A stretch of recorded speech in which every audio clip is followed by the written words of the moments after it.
T'es prête ? Prête, madame. Honnêtement, moi, j'ai aucune amitié qui a résisté. On s'est toutes parlé un peu de comment les gens ont reçu l'idée qu'on a pu avoir cette gratification-là. Et t'en as plein qui nous ont dit « Ah ouais, mais t'as payé ?» Pour moi, c'est la rencontre, parce que c'est une femme qui a vu ce que je n'avais jamais vu. La sororité, c'est la capacité de célébrer le succès de l'autre. Bienvenue dans le podcast Gang de copines. Ici, la sororité n'est pas un slogan. C'est une expérience vécue, riche, complexe, parfois bouleversante. Tu vas entendre mes discussions, profondes ou légères, avec des femmes qui partagent leur histoire, leur expertise et leur combat. Tu vas entendre des histoires vraies, sans filtre, de femmes qui tissent des liens, traversent des tempêtes et s'élèvent. On célèbre à la fois la force et la fragilité des amitiés féminines. On ose parler de ce qui gêne, de ce qui répare. Gang de copines, c'est l'espace où la sororité s'assume, se questionne et se vit pleinement. Bonjour Virginie. Bonjour Élodie. Virginie, tu vis à Paris et tu es chef à domicile, entre autres, parce que tu as plusieurs autres activités. Mais ce que je vais faire, c'est que je vais te laisser continuer cette rapide présentation. Je suis Virginie Legrand, j'ai bientôt 45 ans et effectivement depuis 12 ans, j'ai mon entreprise spécialisée dans l'événementiel culinaire. Je suis chef à domicile et oui, j'organise des événements chez les particuliers qui veulent recevoir et je suis passionnée par l'art culinaire depuis très longtemps. Quelle différence tu fais entre la cuisine pour le commun des mortels et l'art culinaire? C'est qu'en fait, j'accorde beaucoup d'importance à l'esthétique et la combinaison en fait entre les goûts, les textures, les odeurs, les couleurs. Ma cuisine, elle est multisensorielle. Je pense que l'art culinaire, c'est quelque chose qui est multisensoriel. Tandis que nous, la cuisine, quand on fait ça chez nous, c'est pour se nourrir, quoi. Bon, après, on kiffe un peu, mais voilà. En général, on n'en fait pas notre métier. T'as parlé d'événements. Quel genre d'événements tu fais? C'est beaucoup des événements calendaires, familiaux, donc des mariages, des anniversaires. Ça peut être aussi des séminaires d'entreprise où les directeurs veulent recevoir chez eux. Ça peut être des réceptions d'amis qui veulent se voir, mais qui sont un petit peu blasés par les restaurants et qui veulent un autre pan en fait de la gastronomie, autrement chez eux, surtout dans leur cocon. Et je crois que tu fais pas que ça. On est d'accord. Alors, je ne fais pas que ça. Je donne aussi des cours de cuisine pour des particuliers et aussi pour des entreprises en format team building incentive. Et c'est vrai que depuis 3 ans et demi, je suis un petit peu comme toi. J'aime interviewer les gens parce que j'ai un podcast autour, évidemment, de la gastronomie et de l'hospitalité. Tu peux nous en dire un peu plus sur ce podcast? C'est quel genre de format? Je reçois 4 personnes, donc c'est une table ronde. Je l'ai voulu vraiment comme une tablée de restaurant où on discute et je le sors tous les premiers, tous les 15. Et demain, j'enregistre mon 82e. Trop bien. Elle est folle. Alors, donc, chef à domicile, cours de cuisine, podcast. Je crois qu'il y a aussi quelques livres, non? Oui, j'ai sorti 2 livres, 2021 et 2023. C'est des livres à quel sujet? C'est des livres de recettes que c'est évolutif. Hein. J'ai fait mon premier pour sceller quelque chose. Le deuxième, c'était pour mes 10 ans. Là, je suis déjà sur le 3e et le 3e, ce sera autre chose. Il sera un petit peu plus autobiographique que culinaire. Sortie 2026 ou Non. plus tard? Ouais, 2027. 2027, j'ai la visio avec ma binôme le 22 janvier. Ok, c'est un livre à 4 mains alors. Je sais pas si on peut dire ça, mais même 6, je pense. Ah, trop chouette. Ok, trop chouette. On a oublié quelque chose dans toutes tes activités? Je l'ai pas. Le networking. Ah, mais bien soirées sûr. Networking, évidemment. Bien sûr. Alors, j'organise aussi, alors là, du coup, c'est pas trop sur le culinaire, mais enfin, c'est un support. J'organise aussi, effectivement, des événements de réseau. Parce que je trouve que le réseau c'est hyper important pour rayonner, pour prospecter et pour rencontrer les gens qui nous ressemblent et qui vont nous faire évoluer et inversement. Et du coup ça fait quelques années là que j'orchestre mes propres soirées networking avec mon réseau, que je cultive avec engagement.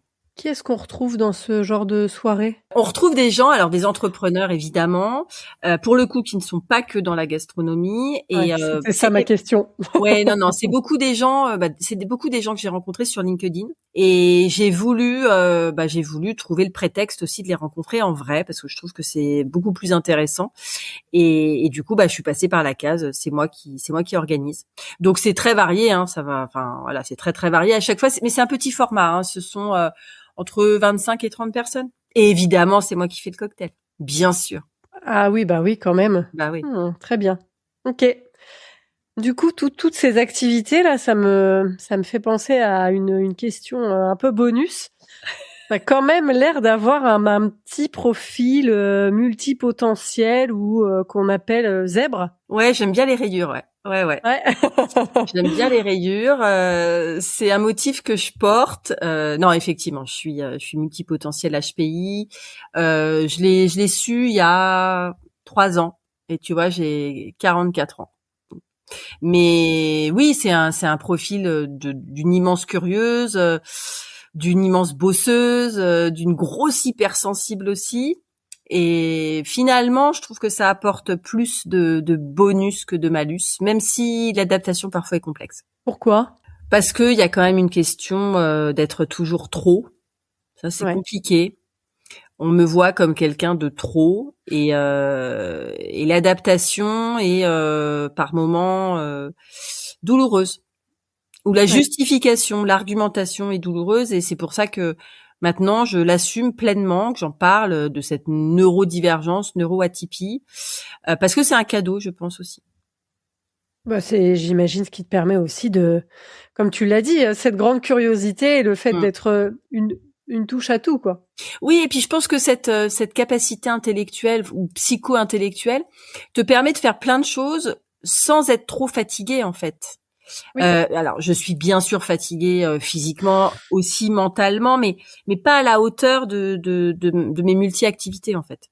Ouais, je comprends. Mm. Je comprends ça très fort. Ok, ok. Alors, toutes tes activités là, tu les fais toute seule ou t'as une équipe avec toi? Alors, moi, je travaille avec mon mari, qui est un peu en backup, back office. J'ai une assistante avec moi qui gère toute l'interface client. Et après, j'ai ma social media manager qui m'aide à faire ma communication essentiellement sur Instagram. Tout ce qui concerne LinkedIn, c'est moi, mais elle m'aide pour la strat et puis pour le calendrier édito sur lequel on travaille très très régulièrement.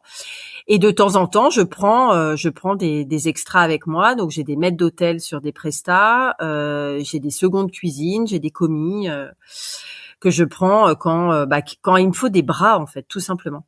Mm. D'accord. Et dans ce quotidien professionnel, toute activité confondue, on va dire, est-ce que tu ressens que tu es plutôt entourée d'hommes ou de femmes? Ah, c'est assez mixte parce que ce milieu-là, bon, déjà, moi j'ai beaucoup de pairs qui sont hommes parce que c'est un milieu masculin. Après, pour mes invités du podcast, je crois que c'est assez paritaire, autant d'invités hommes que d'invités femmes. Dans mon équipe, ma binôme qui s'appelle Éléonore, bon, c'est une femme. Ensuite, là pour le coup, j'ai Laura et Cécile. Donc mon équipe garde rapprochée sont des femmes. Ok, quand tu parles de binôme, Oui, c'est celle qui m'accompagne en cuisine, Éléonore. d'accord. Ok, ok, Sur très les bien. prestats, mon second, mon second. D'accord. Ok. Et dans tes clients, c'est plutôt des clients ou des clientes? Alors, quand j'ai vu ta question, c'est une vraie question, je me suis jamais posée. Ah, c'est marrant. Ok. Je pense que c'est plus des clientes. Ouais, c'est plus des clientes parce que je crois que je crois que c'est elles qui ont la charge mentale d'organiser les événements souvent, vu que c'est du particulier. Voilà, j'organise l'anniversaire de ma fille, j'organise l'anniversaire de ma mère, etc. Donc ni le frère ni le père s'en occupent. Hmm. Mais c'est vrai que souvent Cécile a des femmes, beaucoup.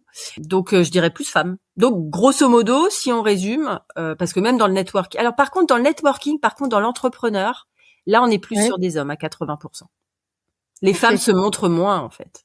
Ah oui, ça c'est tout le problème de prendre sa place, s'assumer, affirmer justement sa position de dirigeante.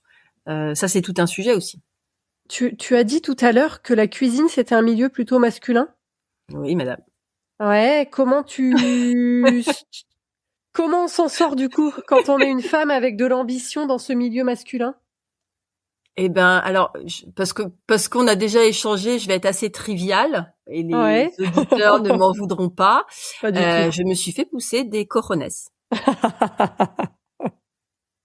que je mets C'est-à-dire? très souvent sur la table. Ouais. Ouais, Mm. OK. On est obligé. Alors moi en plus, je cumule pas mal de choses, c'est-à-dire que je suis une femme, je suis autodidacte. Donc je n'ai pas ni fait d'école, ni fait de maison, ni fait de tu vois de restaurant un peu qui témoigne d'une certaine preuve professionnelle. Et en plus, je suis à domicile. Donc, je n'ai pas de restaurant, je n'ai pas d'établissement fixe où je pourrais rayonner auprès de tout le monde. Donc, je suis un peu un extraterrestre. Et ça a été un petit peu compliqué quand même très compliqué de faire ma place et qu'on me regarde comme une chef ou en tout cas comme quelqu'un qui a fait de sa passion son métier et qui le fait avec le cœur et qui le fait bien et qui au bout de 12 ans ça marche avec des clients qui sont contents. Donc à partir de là, un petit fuck. Ouais, quand tu dis: «Tu sors tes coronets», ça veut dire s'imposer un peu avec Ouais. force, Ouais. j'imagine? Ouais. Oui, ça veut dire avoir du caractère, ça veut dire assumer d'être ambitieuse et puis surtout être capable de prouver en fait ce que tu fais et ce qu'on te confie aussi parce que ça a beau être toi avec toi-même où effectivement tu as une estime de toi, confiance en toi, etc. Mais après comment te regardent les autres et donc si les autres te confient des jolis événements, si les clients reviennent, si on parle de toi, si ta communication est bonne, ça veut dire que tu fais le taf en fait. Donc à partir de là, je n'ai plus besoin, là en tout cas, ça fait au moins 3 ans que quand je mets mes coronets sur la table, je m'amuse et je ne souffre pas. Oui, parce qu'en fait, tu as les preuves qui vont avec ta réussite. C'est un Évidemment. peu l'idée. Bien Ouais. sûr, c'est exactement ça. Donc après qu'on me regarde de manière horizontale et pas verticale. Ouais. Et j'ai des amis qui sont meilleurs ouvriers de France, qui sont chefs étoilés, qui ont des très jolis restaurants. J'ai même un ami qui est Bocuse d'Or, qui a préfacé mon deuxième bouquin. Bocuse d'Or, c'est le top du top, et qui lui m'admire ou en tout cas reconnaît que j'incarne bien ce métier. Donc à partir de là, Ouais. tous les autres, au revoir, Ouais. avec le On va sourire. rentrer on va rentrer un petit peu dans le vif du sujet, T'as vu comment justement. je fais la transition? Ouais, ouais, c'est très, très bien, merci beaucoup. Parce qu'en effet, enfin, ton activité, elle fonctionne bien. Tu as un beau succès, tu es reconnue. Tu as même été citée dans le top 40 des femmes Forbes, c'est dur à dire, Mm. 2025. Ouais. Enfin, waouh! Mm. Moi, je trouve ça incroyable, hyper inspirant et je suis vraiment ravie que tu Merci. sois dans ce podcast et que tu aies accepté d'y participer. Mais du coup, il y a un mais avec tout ce beau succès là, c'est que dans tes relations amicales, ça n'a pas toujours été que positif. Mm. On va donc en parler là maintenant, de dire un peu ce qui a changé dans tes relations amicales, alors en positif et en négatif, avec ton activité entrepreneuriale Mhm. et avec ce succès du coup. Ce que je te propose de faire, c'est qu'on commence par les déceptions, comme ça on avancera après sur une note plus positive. Ouais. Qu'est-ce que ce succès, quand je te pose cette question de le succès et la négativité, qu'est-ce que ça t'a amené comme chose un peu négative dans tes relations? Alors déjà, tu as parlé de deux choses. Il y a le succès et il y a aussi l'entrepreneuriat, parce que j'aurais très bien pu Oui. réussir avec un boulot où je grimpe les échelons et les gens se disent ah bah, ok, elle grimpe les échelons, elle gagne bien sa vie, etc. Bon, là en plus il y a le côté entrepreneur. Donc en fait la fracture, elle va être double. Elle va être entre le salarié et l'entrepreneur, et après la fracture entre les femmes qui sont peut-être en insécurité de ne pas avoir été jusqu'au bout de leur projet, à qui je renvoie cette idée-là, et du coup me font payer mon succès. Alors payer, tout est relatif évidemment, mais dans les discussions, dans les regards, dans les jugements, oui, ça a été des femmes qui n'ont pas forcément soutenu mes choix, mes décisions, qui ne m'ont pas porté, et du coup, avec lesquelles je me suis distanciée en fait.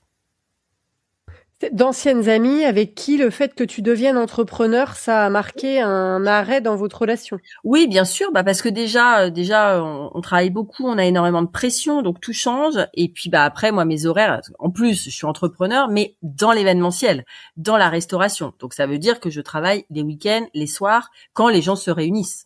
C'est normal vu que c'est moi qui orchestre leur réunion. Hein. Donc c'est vrai que il y a plein de gens, là encore, qui me mettent sur des fils WhatsApp en disant oui, on voudrait aller au resto le samedi soir. Non, je suis pas là, je travaille en fait. Et puis en fait, je me dis c'est aussi des signes de l'univers de dire en fait t'iras avec des gens qui ont les mêmes plannings que toi. Et c'est intéressant parce que tu vois ce rythme entrepreneurial cristallise aussi beaucoup les relations humaines et comment les gens se agissent les uns envers les autres, parce qu'en fait, les horaires changent, les priorités changent, les sujets de conversation et les angoisses en fait changent, le rapport au temps change, le rapport aux clients change et du coup voilà, il y a des amitiés. Honnêtement, moi j'ai aucune amitié qui a résisté. Aucune amitié salariée? De mon métier d'avant, ouais. Ouf.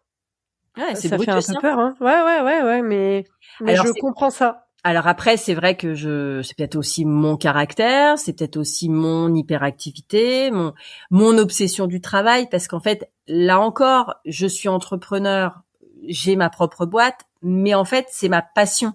Donc, comme toutes les passions, c'est quelque chose qui te nourrit de l'intérieur, et en fait, parfois, je n'ai pas besoin des autres, en fait.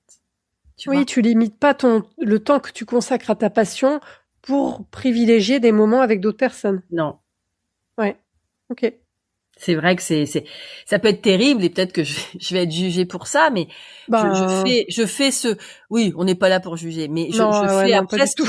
En fait, ce qui est hyper intéressant, c'est que quand tu deviens entrepreneur, moi je l'étais pas évidemment il y a 12 ans, je connaissais personne qui l'était, vraiment, j'avais personne autour de moi qui l'était. Et je me suis rendu compte que je me suis révélée en fait avec ce statut d'entrepreneur. Je me suis découverte comme peut-être effectivement une femme ambitieuse, audacieuse, qui a envie de reconnaissance, qui a envie qu'on la regarde, qui a envie de faire plaisir aux autres. Et donc du coup, les gens qui étaient autour et qui gravitaient de manière assez banale, tu vois, autour de moi, finalement, on s'apportait rien, quoi.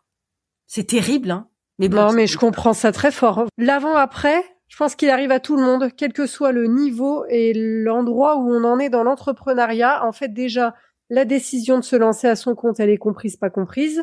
Les gens reflètent leur peur, légitime ou pas légitime, sur cette décision. Et puis après, en effet, quand il y a une trop grande différence dans le quotidien, donc dans les sujets de conversation potentiels, évidemment, ça crée de la distance. Tu vois, moi, je trouve pas ça. Enfin, je comprends le avant-après. En plus, je crois pas qu'on en ait parlé, mais c'est une reconversion. C'est-à-dire qu'avant, tu faisais quelque chose qui avait rien à voir avec l'entrepreneuriat et l'art culinaire. Oui, j'étais prof. Ouais. Oui, voilà. J'étais prof. Voilà. Vraiment la grosse folle quand même. Mais non, en plus, prof, t'as des horaires, très très light, même si après on bosse sur les copies, c'est pas le sujet, mais t'as des horaires très très light. Tu termines le vendredi à 17h, voilà, tu vois, tu peux terminer à 15h, t'as le temps d'aller faire du shopping avec des copines, t'as ton mercredi après-midi parfois. Puis après, tes copies, tu les corriges, tu choisis ton temps, en fait, tu vois. Mais c'est vrai que, en fait, je me suis aussi rendu compte avec l'entrepreneuriat que tu as besoin des autres pour t'élever. Moi, j'ai besoin des autres pour m'élever, tu vois. Et ça, on en parlera du coup dans la deuxième partie. Qu'est-ce que m'apportent les autres femmes? Mais c'est pas que je les utilise, en fait. C'est pas que je me dis, tu m'ennuies dans ta conversation, mais c'est que il y a des gens qui ne le voient pas, ça. Il y a des gens pour qui c'est pas important. Voilà, ils passent du temps ensemble, ils mangent ensemble, ils racontent leurs histoires de gamins, ils racontent leurs histoires de parents, ils racontent ce qu'ils ont acheté. Bon, moi je sais que ça ne m'apporte plus ça. J'ai besoin d'apprendre, j'ai besoin de me challenger, j'ai besoin d'écouter des histoires inspirantes qui me disent « Oh, waouh, mais ok, on y va !» Et oui, et on monte en permanence les échelons, on sort de sa zone de confort. Et en fait, cet entrepreneuriat m'a vraiment permis de comprendre qui j'étais. Donc c'est beau en soi. Trop beau, ouais, carrément. C'est hyper intéressant. Et ça, c'est pour la phase entrepreneuriat et les gens du coup qui sont rester un peu sur le côté, on va dire. Voilà. Et le succès, du coup, ça a aussi éloigné des personnes? Alors, le succès, non, ça a fait se rapprocher des personnes malveillantes. D'accord. Ah! Oui, pardon. Oui, mais oui. Ah, OK. Ça a Voilà. fait se rapprocher des personnes malveillantes. Comment tu as Opportuniste. détecté? Ah oui, OK. Voilà, qui s'accroche à toi en disant, bah, elle a du réseau, elle travaille beaucoup. C'est vrai que je renvoie aussi, les gens savent, ceux qui travaillent avec moi, qui collaborent avec moi, que je suis un très bon élément professionnel. Tu vois, je suis hyper Mmh. réactive. Bon, on l'a vu, hein, toutes les deux, on Ah a, oui, voilà, oui. hyper On s'est réactive. parlé il y a 2 jours et nous sommes un dimanche, il est 16h40. Voilà. Voilà. Mais et en fait, moi, je travaille comme ça. Donc je suis hyper rigoureuse. Je travaille tout ce qu'il faut travailler. Je rends les copies quand il faut rendre les copies, les projets, tu vois, je les bosse, etc. Je suis très organisée. Donc du coup, les gens se disent, bah ok, si on se greffe sur Virginie, bah le truc ça va marcher. Sauf que moi, j'ai pas envie d'être greffée à des boulets. Voilà. Et que c'est vrai que j'ai Mmh. des gens qui sont venus pour approcher d'autres gens que je connaissais, qui après m'ont essayé de me mettre des trucs à l'envers, et ça j'aime pas. Et après aussi, dans le côté négatif, tu parles du succès. Le succès m'a après montré aux yeux de ces autres personnes qui me voyaient avant quand j'étais prof comme quelqu'un d'arrogante. Elles Ouais. associent beaucoup le ah bah Virginie du coup ah bah elle fait ci, elle fait ça, elle est sur les réseaux, elle est interviewée, elle travaille beaucoup, oh bah voilà maintenant elle est prétentieuse, on la reconnaît pas. Et en fait, il y a des choses que je vois sur Insta qui disent mais en fait, c'est pas que tu as changé, c'est que tu as ouvert les yeux ou que tu as compris qui tu étais. Et c'est moi j'ai pas changé en fait, je suis la même. D'ailleurs, il y a plein de gens qui me connaissent ou qui m'ont vu grandir depuis 12 ans et qui m'ont dit mais tu as gardé une humilité qui est dingo, t'es toujours la même en termes de comportement, d'attitude, de gentillesse, de modestie. Voilà, je suis très fière de mon parcours, mais j'ai pas de raison de me surqualifier, quoi. Tu vois. Oui, je travaille beaucoup, donc je le Ouais. mérite aussi ce succès-là, tu vois. Mais après, dans mon tempérament et dans mon rapport aux autres, tout le monde me voit comme quelqu'un de très altruiste et de très généreux. Mmh. Je voudrais revenir sur les opportunistes là, parce que ce que tu racontais, j'avais l'impression qu'on était un peu dans un film. Des gens qui tirent dans les pattes et Bah, qui bien sûr. essayent de s'accrocher. Mais vraiment, qu'espèrent ces personnes? Faire des projets avec toi et du Oui, coup récolter un peu de ton succès, c'est mais ça bien que tu as sûr. senti? Oui, de D'accord. prendre un peu ma lumière, en fait. OK. Et quand je le dis, là encore, vraiment, je veux pas que les auditeurs se disent, elle se la raconte. C'est pas Bah ça. non, c'est pas l'objectif, non, Voilà, c'est pas ouais. l'objectif, et je pense qu'ils vont sentir, et toi, tu l'as Oui. senti aussi, que c'est pas du tout ça. Mais, tu vois, par exemple, j'ai, l'exemple d'une attachée de presse, par exemple, qui a voulu bosser avec moi. Et finalement, ça s'est pas fait parce que j'ai très vite senti que, elle allait pas bosser comme je le voulais. Et puis, bah, voilà, elle a essayé de me faire des trucs pas cool. Voilà. D'accord. Ouais. OK. Parce que vexé, mais et donc on revient en fait toujours, on revient à ce je suis vexée, je le prends pour moi, elle est pas gentille, tu vois, c'est gna gna gna, elle est pas gentille. Et quand je dis non après Ouais. au projet parce que je les sens pas, t'en as certains qui comprennent et tant mieux, et t'en as certains qui comprennent pas et tant pis. Et maintenant ça ne me regarde plus ça. Moi j'avance et en fait j'ai toujours dit ce n'est pas parce que moi je réussis que j'empêche les autres de réussir. Je bloque le chemin de personne. D'ailleurs, je ne parle jamais de concurrence. Je déteste parler de concurrence parce que pour moi, c'est pas des concurrents. C'est des consoeurs, c'est des confrères. J'ai quand même, quand j'ai sorti mon premier bouquin, j'ai fait une campagne Ulule pendant le Covid. Et j'ai quelqu'un quand même qui m'a dit, oui, on parle beaucoup de toi en ce moment. Ça, c'était il y a 6 ans. Et une nana lui aurait dit, je ne comprends pas pourquoi elle attend ce succès parce qu'elle n'est rien. C'est violent.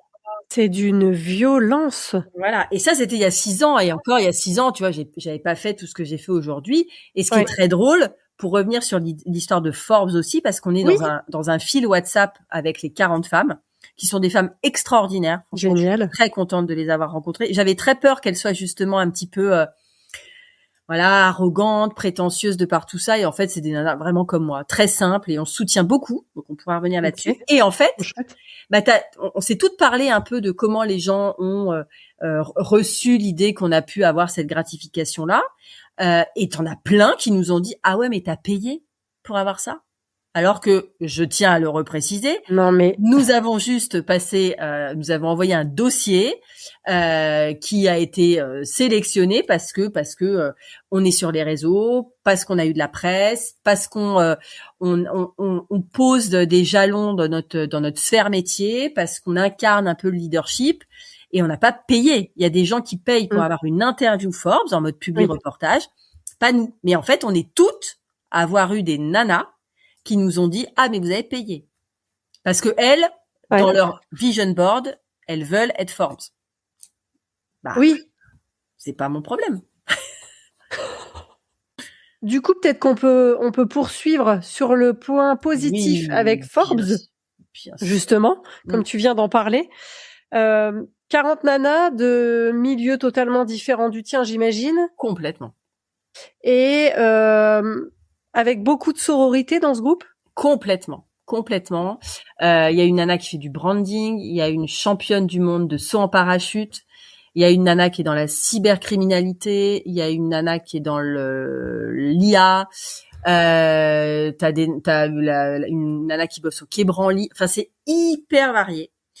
Et en fait, dans notre fil, on s'envoie plein de cœurs. Moi, j'ai toujours le petit moment gratitude en vocal parce qu'elles me disent on adore ta voix, donc tu nous apaises. Donc je leur fais une fois par semaine un petit moment gratitude.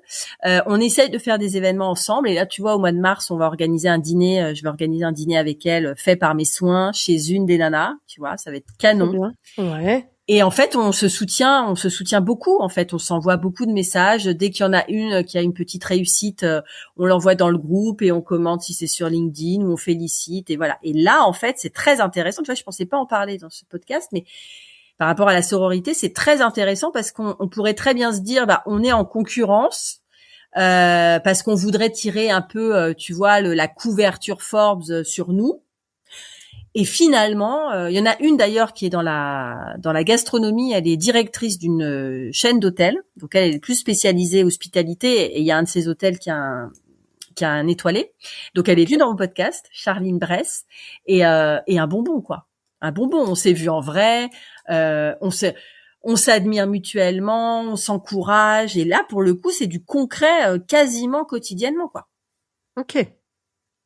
Trop chouette. Ouais. Super belle expérience du coup. Ouais. Déjà une reconnaissance et en plus l'opportunité de rencontrer des nanas incroyables. Bien sûr. Trop bien. Ouais. Ok. Alors dans les éléments positifs de tes cercles, on va dire, tu m'as partagé qu'il y avait des femmes dans ta vie qui te soutenaient de manière inconditionnelle et réciproquement. Ouais. Tu peux nous en parler un peu de ces femmes? C'est des amis, c'est des collègues, c'est les deux? C'est des nanas que j'ai rencontrées donc au sein de Communique Passion. Donc la première qui est arrivée dans ma vie, donc c'est Laura, qui est ma social media manager depuis 4 ans. Ensuite j'ai donc Cécile, mon assistante. Après j'ai Laetitia qui travaille dans le vin.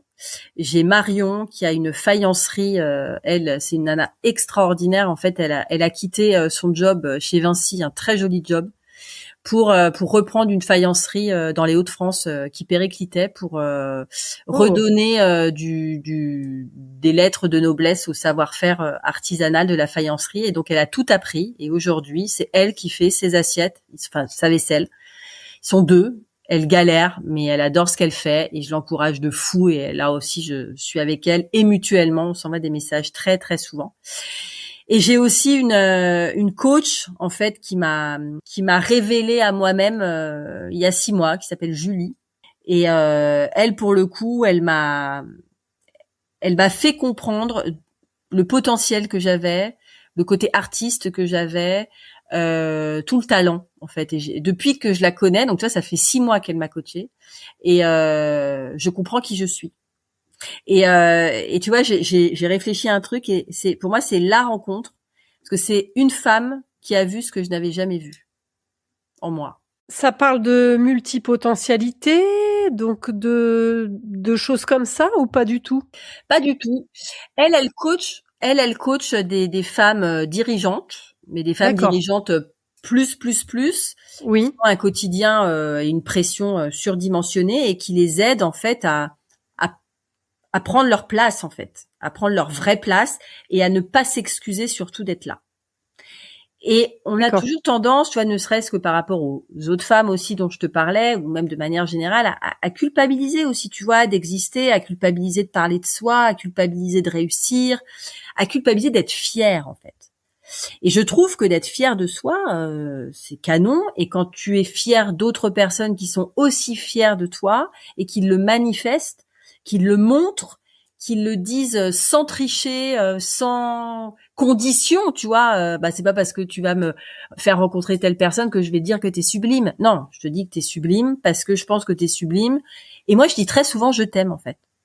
Voilà, moi, à toutes ces nanas-là, je dis trop, c'est beau. Mais non, mais je dis très souvent je t'aime. Il y a du cœur partout, et je trouve que c'est ça la vraie sincérité, la vraie sincérité du cœur. Et je trouve que ce qui est joli aussi, c'est l'idée du miroir, en fait, que tu vois en une autre ton miroir. Donc ça peut être l'insécurité, comme ça peut être la brillance, tu vois. Mais après, ça dépend de ton parcours, tu sais, ça dépend aussi de ta maturité introspective. C'est-à-dire, qu'est-ce que tu as fait sur toi?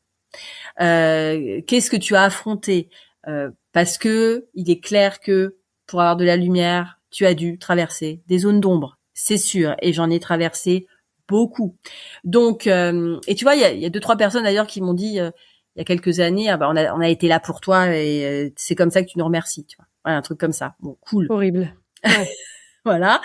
Mais voilà, d'avoir confiance. Et en fait, tu te rends compte que moi, j'ai jamais dit que c'est tous ces gens-là, c'est pas des gens malveillants, c'est juste des gens vers lesquels j'ai touché la zone de fragilité, tu vois.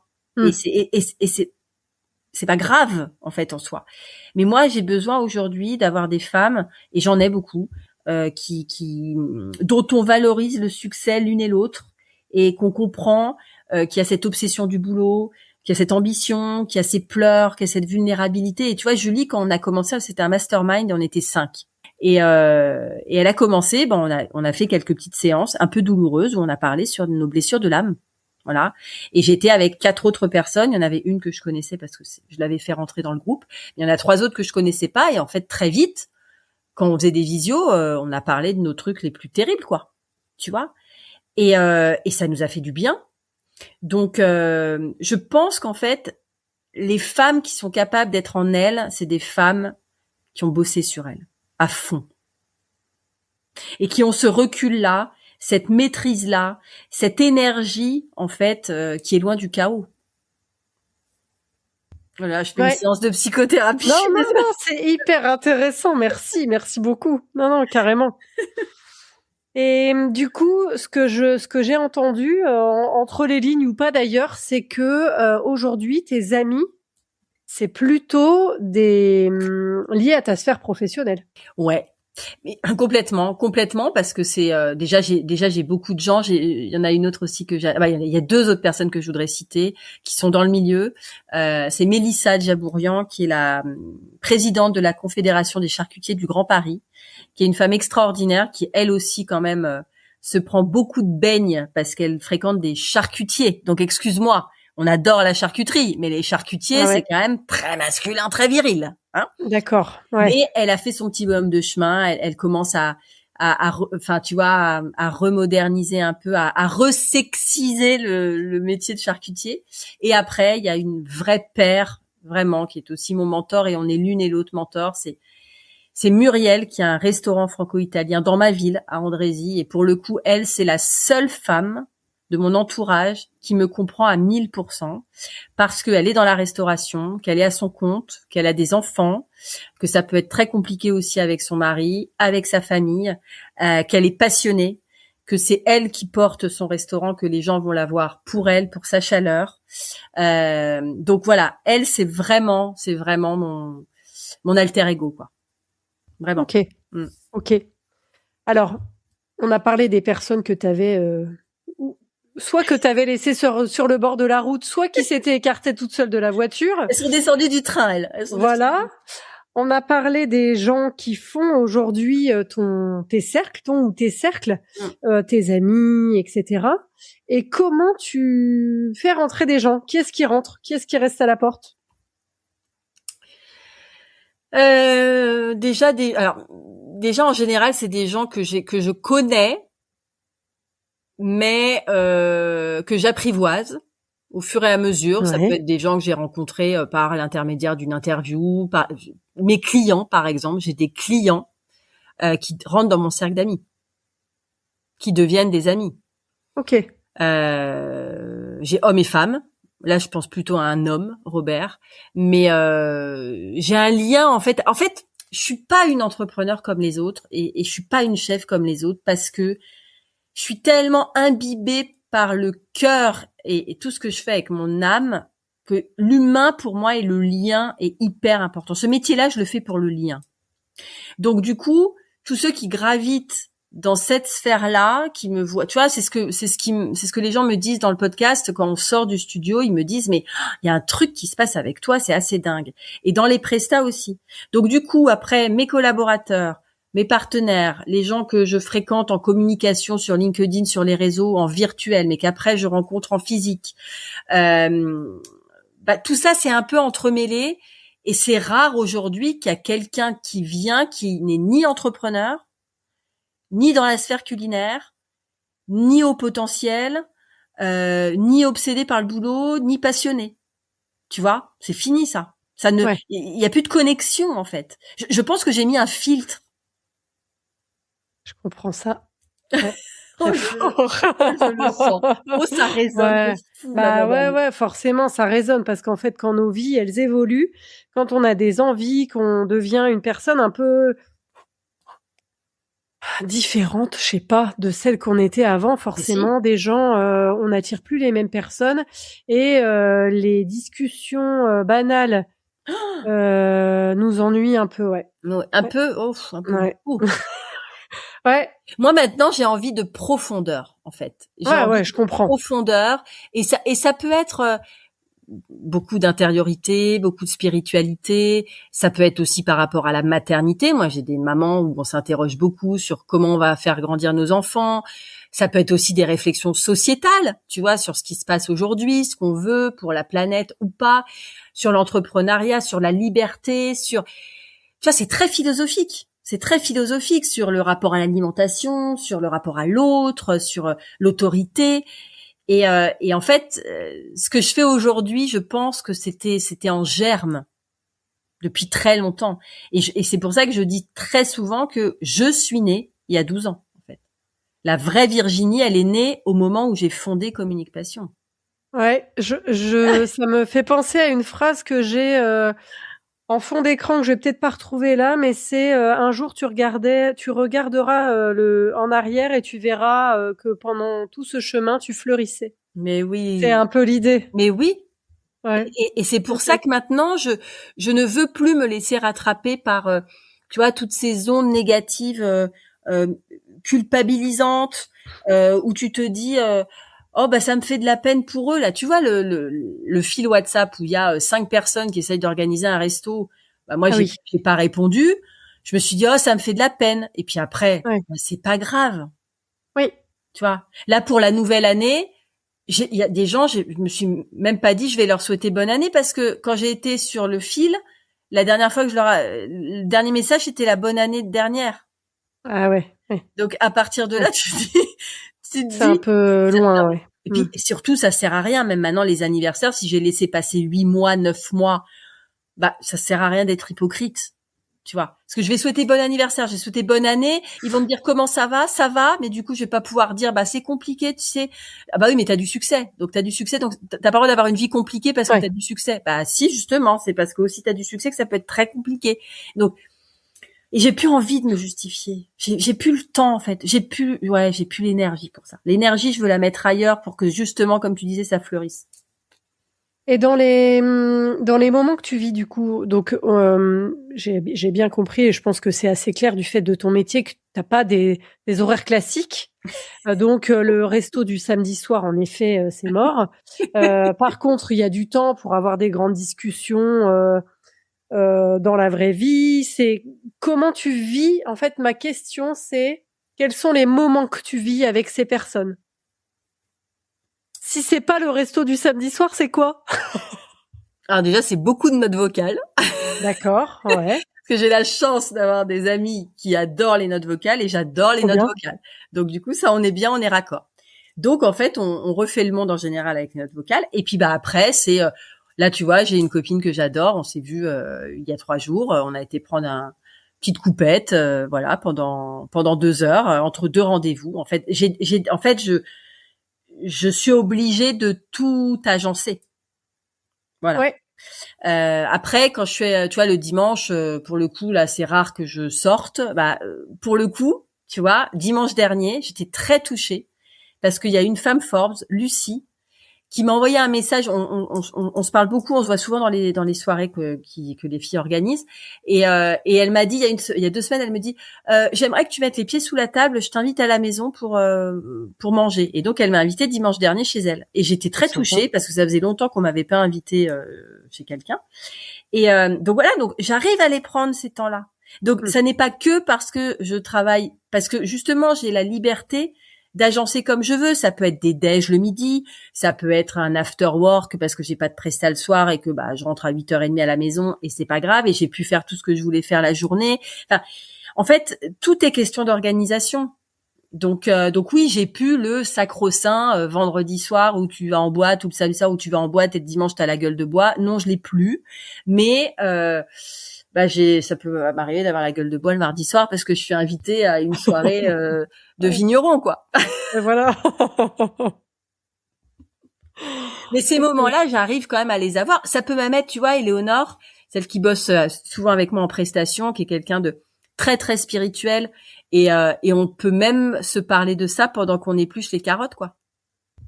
Oui. En cuisine. Okay. Complètement. Oui, je vois. Vous êtes en train de bosser, mais vous avez quand même une conversation personnelle sur le côté, ouais. Complètement. Okay.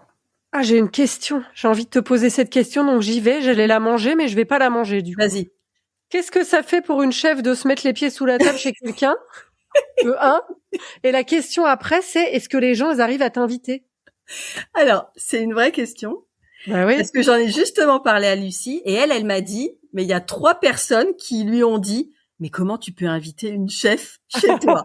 Voilà, j'ai bien fait de te poser cette question. Et aussi, moi, là, je reçois beaucoup moins, mais c'est vrai que avant d'en faire mon métier, je recevais beaucoup. C'est aussi pour ça que j'ai découvert ma passion et que j'ai voulu basculer de l'autre côté en faire mon métier. Mais je recevais beaucoup. Et en fait, après, on n'était plus invités. On n'était plus invités. Ouais. Et moi, ça me faisait de la peine pour le coup parce que je me disais, c'est bon, j'ai pas envie non plus de raquer en permanence, tu vois. Et les gens me disaient, on n'ose pas t'inviter. Mais je leur dis, mais moi, je m'en fous, on peut bouffer des curlis, en fait. Il y a 0 problème là-dessus. Tu me prends un saucisson curly, pas très diète, mais j'ai pas envie que tu fasses bon.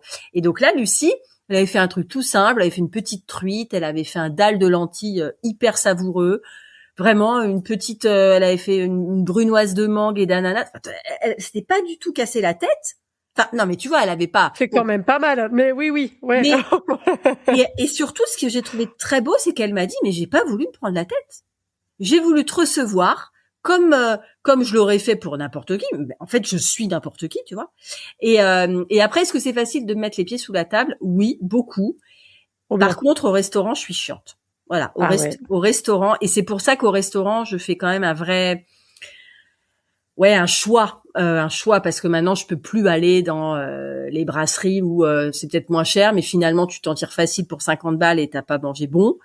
Donc je préfère peut-être mettre un tout petit peu plus cher, d'aller dans du bistrot, du beau bistrot, parce que je commence à connaître aussi du monde, pour vraiment me faire plaisir. Voilà. Mais par contre, de l'autre côté aussi, j'adore y aller au restaurant. J'y vais très souvent et j'y vais très souvent toute seule. J'aime beaucoup aller au restaurant toute seule parce que je m'évade et puis je regarde aussi. Ça nourrit ma créativité de voir aussi ce que font les chefs.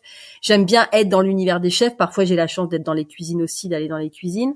Donc voilà. Mais oui, on m'a souvent vu comme quelqu'un qui fait très bien la cuisine et donc du coup, on sera pas à la hauteur. Mais ça, tu vois. Faut arrêter parce que moi c'est le moment qui m'intéresse, c'est pas la performance. Enfin, tu vois. J'allais dire, ce que j'entends avec le saucisson curly, c'est que ce qui t'intéresse, c'est encore une fois, tu l'as dit tout à l'heure, le lien. partager. La connexion humaine, les conversations, et pas qu'on te reçoive pour faire une démonstration de à quel point on sait bien cuisiner. Exactement. Trop bien. Ok. Alors maintenant qu'on a abordé toutes les facettes positives et négatives de ce que tu as pu vivre dans tes relations avec des femmes, quelle définition tu pourrais nous donner, toi, de la sororité? Alors, j'ai un petit peu bossé dessus. Et j'ai réussi à avoir une définition qui m'anime bien et qui va sûrement résonner. Donc, la sororité comme co-rayonnement, ça j'aime bien, comme co-rayonnement, comme co-fierté, donc comme collaboration, évidemment, le avec, donc l'autre. Et je trouve que c'est ce qui s'oppose en fait à la logique de compétition, tu vois, de compétition, de comparaison. Voilà, j'ai pas envie d'être comparée. Donc pour moi, ce serait la sororité, c'est la capacité de célébrer le succès de l'autre comme une victoire commune, parce que justement, il n'enlève rien à la tienne.